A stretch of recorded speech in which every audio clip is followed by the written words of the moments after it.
My nephew asked for my help, and when my husband and I went to my in-laws' house, we found my father-in-law bedridden and extremely thin. When we saw the terrible state he was in, he was like, "I'm sorry for looking like this." When my husband and I decided to take him in, my sister-in-law, Jessica, said smugly, "You can have Dad. But once we take him in, he's our responsibility." We'd take care of my adorable nephew's request and concerns in one go. But first, there are a few things we need to investigate. One matter would be resolved by calling an ambulance. But another question was, where was Jessica hanging out while neglecting my father-in-law? When that becomes clear, Jessica is probably gonna lose everything. My name is Karen Miller. I'm 38 years old and work at a publishing company in New York. I'm married to John, born to a retired college professor father and a current professor mother, and we've been married for almost 5 years now. Both of us married a bit late because we were passionate about our careers.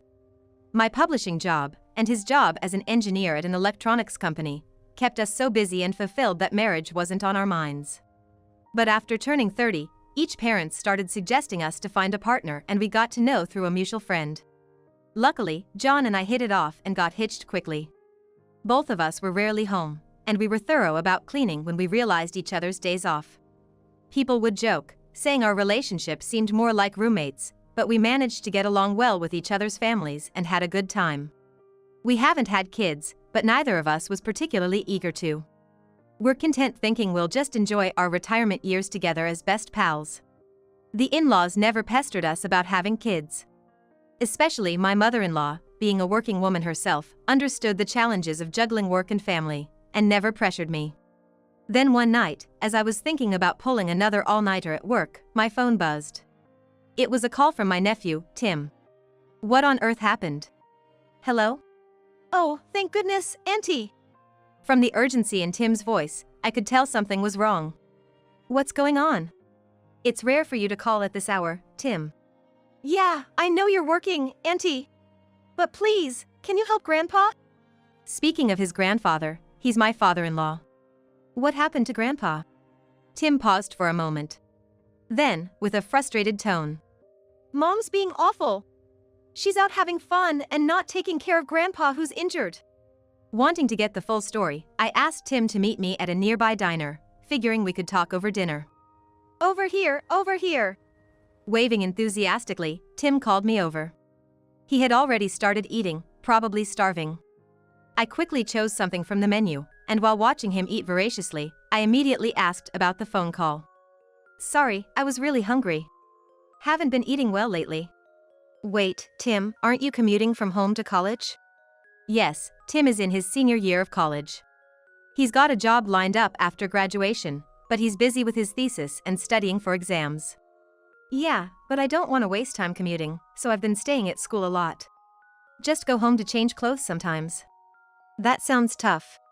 Yeah, but I'm managing. Anyway, Auntie. He stopped eating and looked up. Grandpa isn't getting proper meals at home. For a moment, I didn't understand what he meant. He's not getting fed? What about Grandma?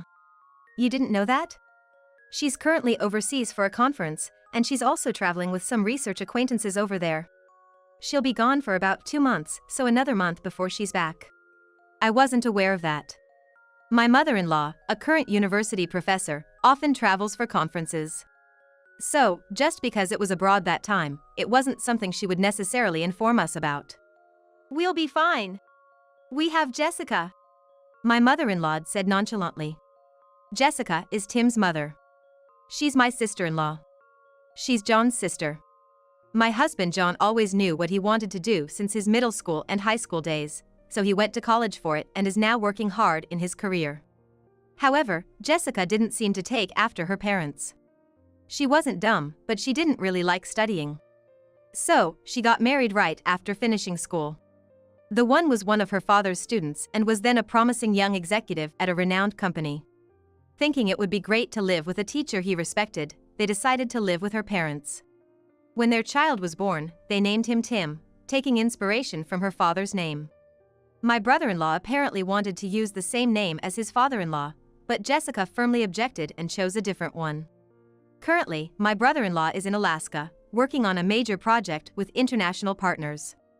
Mom doesn't really like Grandpa. I mean, she kinda hates him. Really? Yeah. When they're together, they pretend to be okay, but she subtly bullies him. Bullies? Even I noticed that when they talk, she makes snide remarks at him. And she really hated that I was close to Grandpa. I see. Never did I think I'd hear the unknown side of Jessica's family from my nephew. Mom wasn't answering my calls, and when I went home recently, it was eerily quiet, so I used my spare key to get in. I heard a noise coming from Grandpa's room. When I checked, it was bad. How bad? You know how lively Grandpa was, right? He was in bed in the middle of the day. When I opened the door, he tried to get up but couldn't. I rushed to him, and he has smelled like not taking shower in days. What? Looking around, I saw opened water bottles everywhere. The trash bin only had a few snack wrappers. I was shocked. I asked when it started, and he said it's been like that since Grandma left and after he fell down the stairs and hurt his leg. That's like, for almost 3 weeks. Wait, so he's been bedridden all this time? He avoided my question, but probably. His ankle and knee are injured, so even going to the bathroom is a struggle. It seems he sometimes wets the bed, and no one seems to change the sheets. That's terrible! I don't know. But I quickly went to a nearby grocery store and bought him some ready-made food. He cried, saying it's been ages since he had a proper meal. He told me Mom just leaves him some snacks and a couple of water bottles and hardly checks on him. Did she take him to a doctor? She just bought some pain relief patches and left them for him. But Auntie, if he doesn't move around, his legs are gonna get weaker, especially at his age. True. I firmly replied. And I found out something. It was Mom's fault that Grandpa fell. Huh? What do you mean? Unlike Auntie's condo, our place is an old 2-story house, right? Yeah, that's true. You know, the stairs from back in the day before everything was accessible, they tend to be pretty steep. Oh, I see what you mean. We were talking about renovating it at one point, but kept saying it's still fine. He said he slipped, but I can't believe that happened. And the thing is, even without doing a full renovation, they had put anti-slip tape on the stairs. But when I checked it out last time, there was one spot where the tape was missing. So you think? I believe my mom took it off as some sort of spite. Jessica would go that far? Ever since I can remember, Mom always used to complain to me about Grandpa, never to my dad. I hated hearing it. I thought maybe she had her reasons, having grown up in this house and all. But after seeing the tape missing, I realized she's probably been doing stuff like this for a long time. I see. All right then. Thanks for talking to me. I'll sort it out with John either today or tomorrow. I promised him, then went back to work and managed to finish everything in one go. Then I called my husband, John, and filled him in on the situation. On the other side of the smartphone screen, John was visibly angry. We're gonna rescue Dad tomorrow. The next day, the 3 of us made our way to the in-laws' place. If Jessica wasn't there, that was fine. We'd just say we happened to stop by and found Grandpa in bad condition, and we were planning to call an ambulance. Tim unlocked the door and was like, "I'm home." From inside, Jessica, dressed like she was about to leave, came out. "What are you doing here? You didn't say you were coming." "Well, I didn't need to see you. I came to see Grandpa." With that, Tim opened the door wider and let us in. "What? John, Karen, why are you here today?" "Jessica, I heard everything from Tim. What did you do to Dad?" Saying that, John cornered Jessica against a wall. Using that opportunity, Tim and I slipped by. "Hey, what the heck you're doing? What, is there something you don't want us to see?" Ignoring Jessica's choked voice behind us, we headed for my father-in-law's room. As I confirmed Tim opened the door, I dialed 911. I informed them that there was an elderly man in a bad condition and needed help immediately. My father-in-law, seeing us suddenly burst in, slowly propped himself up and weakly asked, "Karen? What's going on?" His voice was nothing like the vibrant one I was familiar with. His face was haggard and pale. His once slightly hefty frame was terrifyingly thin. The room was as Tim described, a mess. Not wanting Jessica to notice any changes, Tim intentionally left it as it was. As planned, Tim began capturing the room with his smartphone's camera. Scattered plastic bottles, a trash can seemingly filled only with snacks wrappers, and most notably, his pajamas and the sheets of the bed he was lying on. Noticing my gaze, my father-in-law spoke in a voice I'd never heard before. "Sorry for the mess." "It's okay, don't apologize." In reality, it was filthy. It hadn't been changed for days, perhaps weeks, and shows signs of sweat stains and several small spots from urine leaks. As for the pajamas, it was even worse. "I'm sorry, Grandpa, but I need to capture this too." Tim captured every detail of that bed, leaving nothing out. "Do you not have a cell phone? To communicate with my mother-in-law?" "I used to email with my wife, but I lost the phone when I fell." Just then, footsteps approached. John entered, with Jessica trying to restrain him from behind. The moment John entered, his face turned grim and he shouted, "How could you keep Dad in such a place? We'll take care of him." "Oh, really? Fine. I don't need him. You can have him." As we argued, the sound of an ambulance siren approached. Half a month later, we were headed to the airport to pick up my mother-in-law. We were waiting, thinking she'd be out soon, when we saw Jessica rushing towards the exit. "All right, let's move. Everyone got the plan?" Everyone nodded in response to John's check. "Welcome back, Mom. Bet it was a long trip. Let me help your bags." "I'm all right." My mother-in-law, holding on to her luggage, walked past Jessica and toward us. "Mom, wait up. You're walking too fast, huh?" Jessica, chasing after her, was taken aback when she saw us. "Hey, I'm back. Good to see you're well." And saying this was my father-in-law, standing tall in a suit, reminiscent of his working days. "Mom, wait up. Don't walk too fast." "No way. Why is Dad here?" Jessica was surprised to see us all together. "What? John? Karen? And Tim, you too?" Then, my father-in-law turned to Jessica and said, "Why? Of course I should be the one to pick her up. Or did you think I couldn't make it?" "Well, I just..." "Look, even after the twisted ankle and the inflamed knee, see? I'm fine."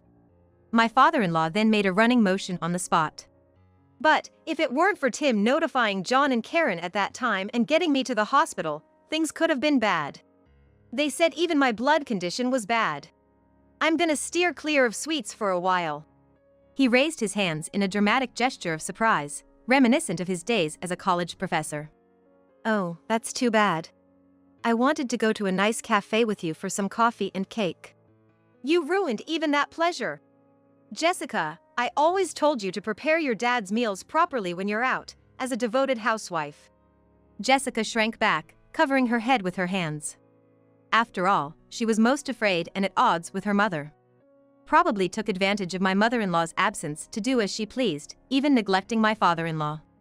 "You told me when you got married you'd take care of everything in the house, never work outside, and stay a full-time housewife. Fine, I had no problem with that, as long as you lived up to your role.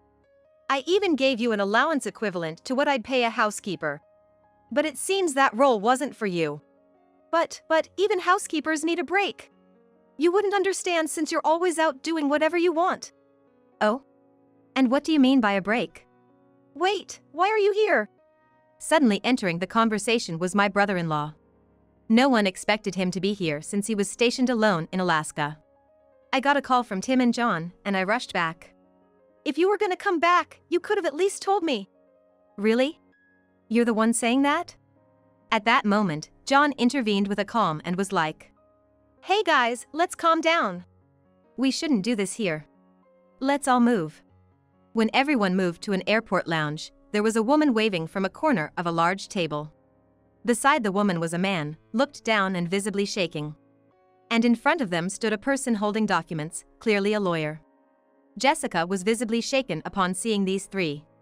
My brother-in-law gestured, beckoning Jessica over there. "You know them well, don't you?" My brother-in-law said that coldly. "Hello, nice to meet you." The woman began, urging everyone to sit. She then turned to Jessica with a warm smile and was like, "Jessica, my husband has often spoken of you. I'm his wife." Jessica gasped in disbelief. "I was contacted by this lawyer here. I had an inkling about my husband's affair, so I wasn't surprised when I was told." "Hey! You told your wife!" What choice did I have? They had all the evidence. The lawyer then spread out photos and documents on the table. The pictures showed two individuals strolling in scenic spots. A scream escaped from Jessica. Indeed, she wasn't just taking time off. She used her free time to go on hotel visits and vacations with her affair partner. I noticed something was wrong with Grandpa when you were on vacation. But even if it was another day, you would have been out, Bob remarked. Tim said that, glaring at his mother. You suck. What would a kid know about this? Hey, Mom, do you remember what I'm studying in college? Huh? I'm in law school. Ever notice why I rarely come home? It's because I have my state exams coming up. I've been staying over for study sessions. You know, what you did is considered elder abuse under the state laws. What? It can result in criminal charges soon, Mom. Indeed. As Tim pointed out, neglecting elderly individuals can be elder abuse in many cases. The reason we took my father-in-law to the hospital by ambulance was that the hospital had a duty to report this to the police. It's not like it's not a crime if the family doesn't report it. You turned on your own mother. I don't want to be lectured by someone who doesn't even know what I'm studying. Tim spat out the words. He must have had various feelings towards his mother all this time. I always knew I was a workaholic, but I knew Tim wanted to pursue law after hearing about your father's story. What the hell have you been listening to? Enough, enough, enough. That's why I hate smart people. Always looking down on others. You're the same, aren't you, Karen? Jessica suddenly stood up and addressed me. I don't get what you're saying. See?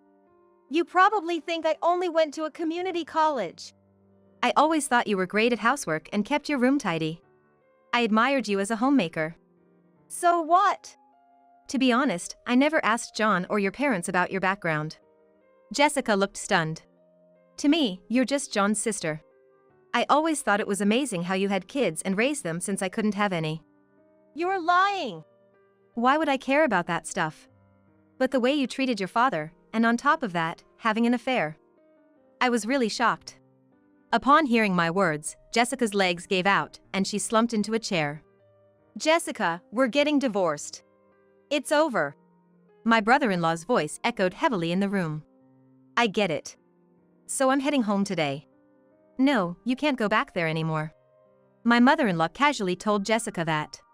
What did you say? We sold that house. We've decided to move to a facility, seniors share house, with a nice view along the train line. A facility? Why? Because we realized you aren't willing to do anything.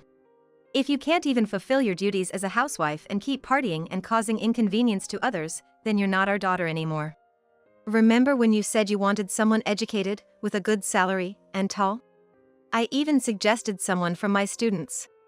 That's when she happily accepted the matchmaking, I heard from my father-in-law. But since Tim was born, things between Jessica and my brother-in-law had been tense. My mother-in-law was like, it's because of that situation that he took on a long-term, out-of-state job by himself. After hearing from John, I did some research and found a few condo-style living facilities that seemed comfortable. The movers should have transferred the essentials to the storage unit by now. Since your dad was discharged from the hospital, we're just gonna briefly impose on John. Once we finalize the facility, we'll move right in. But, what about me? My brother-in-law handed Jessica a key. We've rented an accommodation for you. Just for 1 month. Your things should be moved there. My belongings. Paid for by your parents and me, right? I packed some clothes for you. You have enough money for a month, don't you? Jessica bit her lip. My brother-in-law continued relentlessly. Don't worry. The cops will be coming for you in less than a month. What about Tim? He's got his exams coming up, right? Now you care? Tim snorted. I've always packed light and often stay at school. So, I got an apartment rented till graduation. So I can focus on my exams and thesis without any family drama. You're abandoning your mom?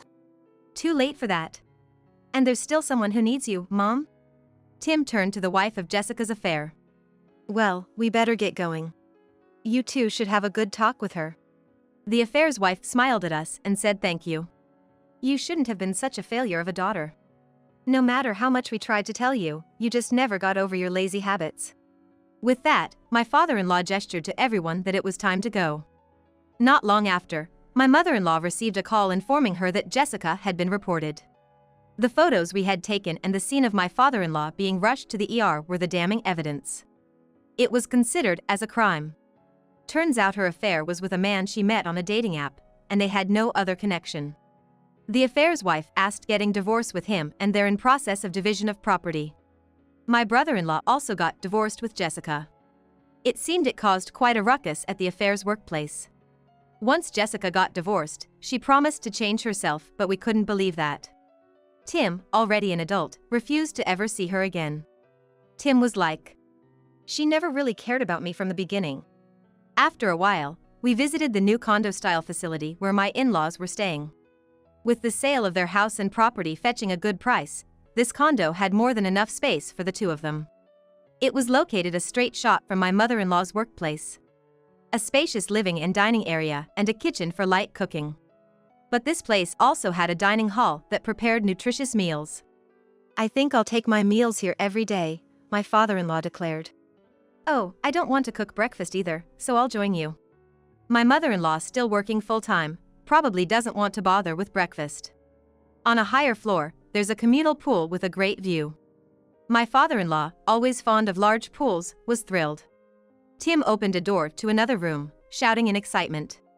"Wow, Grandpa, Grandma! This entire room is filled with books." "Yeah, if you find anything you like, take it. If you're gonna become a lawyer, there are many useful books here." "Now, don't say that and then later complain that you can't find a certain book." Did I ever do that?" He joked, and everyone laughed. "In the future, we'd like to live in a place like this." John agreed and was like, "We gotta work hard and save up until then."